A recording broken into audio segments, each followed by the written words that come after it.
Hi, my name's Neema Shah, and my debut novel, Kololo Hill, is going to be published by Picador on 18th February 2021. So it's set in Uganda in 1972, or at least that's where it starts, and it's about recently married Asha and her husband Pran, who are given 90 days to leave by President Idi Amin, and they're forced to leave everything behind except their devastating secrets, because of course they would be. What are the personal experiences of those sorts of people that had to leave? And they had to leave their businesses, they had to leave their homes, and I just thought about that quite a lot. And you know, growing up as a British Asian, you do think about that. You know, most people of colour in the UK will have at some point or another been told to go back to their own country. And in my case, it's not as though my direct relationship is to India, it's to East Africa, and that's where I consider my second home. So that's the thing that I wanted to explore in this book, and to look at how this family cope, and some family members cope better than others. So it follows their journey from Uganda to Britain as British passport holders, which is another thing that's perhaps not that well known. And I think when I wrote this and when I started talking about it to people, it was quite interesting. There's a bit of a generational divide in that older people will actually remember it from the news reports in the UK, whereas there's certain people probably under the age of 25, 30 who just have no idea that this even happened, maybe in 40s actually.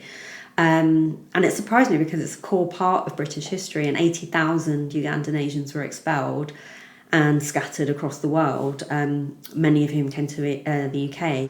This family are you probably class them as middle class in Uganda. They're, you know, as you say, they're business owners, and they become effectively working class. You know, we talk a lot about class in Britain, but class becomes quite nebulous for immigrants because you are often changing class from one country to another. So I wanted to look at that and how they start again and what it takes to start again from scratch as refugees, essentially. And I suppose even that word refugee, I think it's quite a loaded word, obviously, and people envisage, in many cases, refugees being people who come from war-torn countries where they probably maybe didn't have that much even to start with in the country that they're coming from. Whereas in this case, everything was sort of pulled away from them and they had to start again under those circumstances. With the women in the book, I wanted to look at how they are able to adapt, and actually in many ways it's possibly easier for the women to adapt, and also what that therefore means in terms of their affiliations with a place called home and what that is.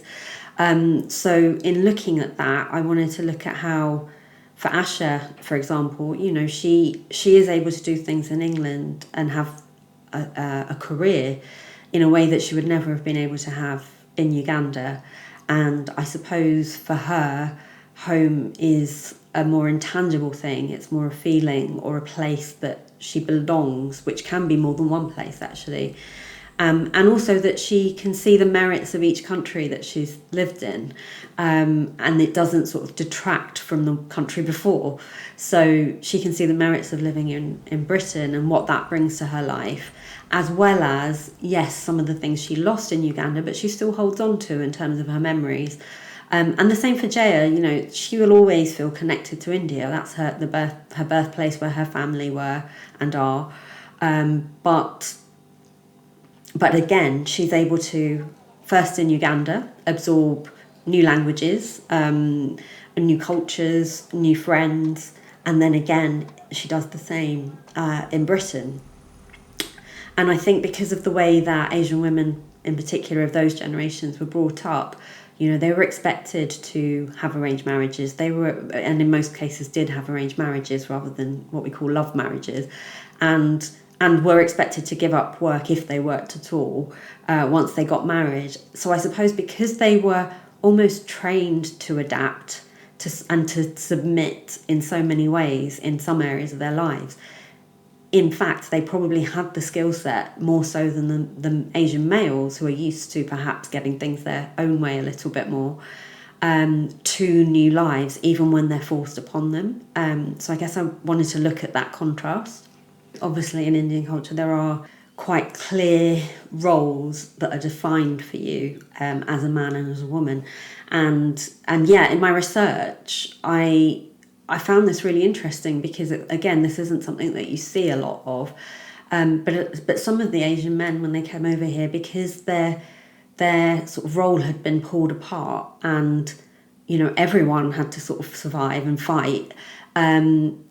Traditionally, the women would stop working once they got married, usually, and in this situation, the husbands probably couldn't make as much money as they normally would, and the women had to go out and work as well. And I think that really caused sort of crisis of identity for some men who came over here. And it was really important also to show all three of the key races, so Ugandans, Indians and British people, in different lights, because that's the reality. There was racism against the Ugandans, both by the British and the Indians.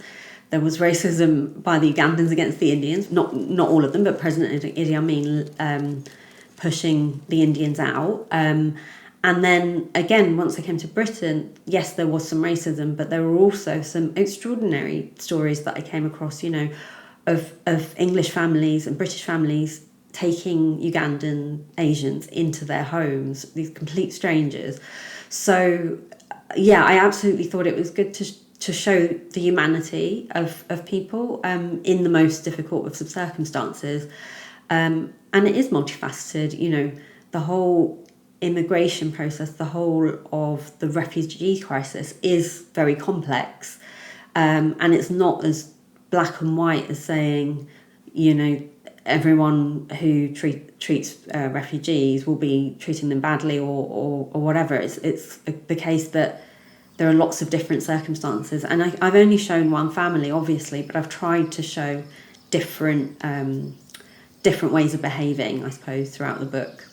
Sometimes, yeah, things like the racism is overt, but I tried not to be heavy-handed with it, because that's another experience of whether it's sexism or racism or ableism or, classism. Sometimes it's indirect. You almost don't sometimes even realise your people are needling at you until later. And so sometimes I wanted to sort of show that as well. It's not just, again, cartoon character, sort of racist who is very overt and says really nasty words to you, to your face. It can be other things.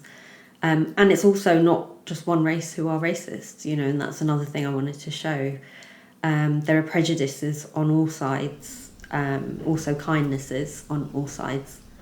I know when I read books, it really annoys me when people just write things like, and then they ate dinner. And I want to know what they ate for dinner or what they drank. I'm so curious. I guess it's the anthropologist in me. I think you can learn so much about food, about characters, through food and drink. And as a writer for this sort of novel, again, I wanted to explore this idea of absorbing different cultures into the food. So when those East African Asians came to England, we eat something called baked bean curry, which is basically like a curry which is made with cumin and baked beans. And it's actually really tasty. But those are the sorts of things which, as immigrants, you absorb and you take into your own culture. I think I'm actually in the minority in getting my first book published. I think a lot of authors you'll find have more than one book. And I'm not saying that I'm therefore better than them. I think it's just happened that way for me. And already reading some parts of the book, I think, I wished I'd done this or I'd done that. I'd like to write British Asian history. I have got some ideas for contemporary stuff, but at the moment, like I said, I feel like there's so much ground to be covered still in our past because no one has written it, and there aren't that many said about East African Asians who've come over here, so I might explore that further in future books. But I just feel that there's a lot of stories that haven't been told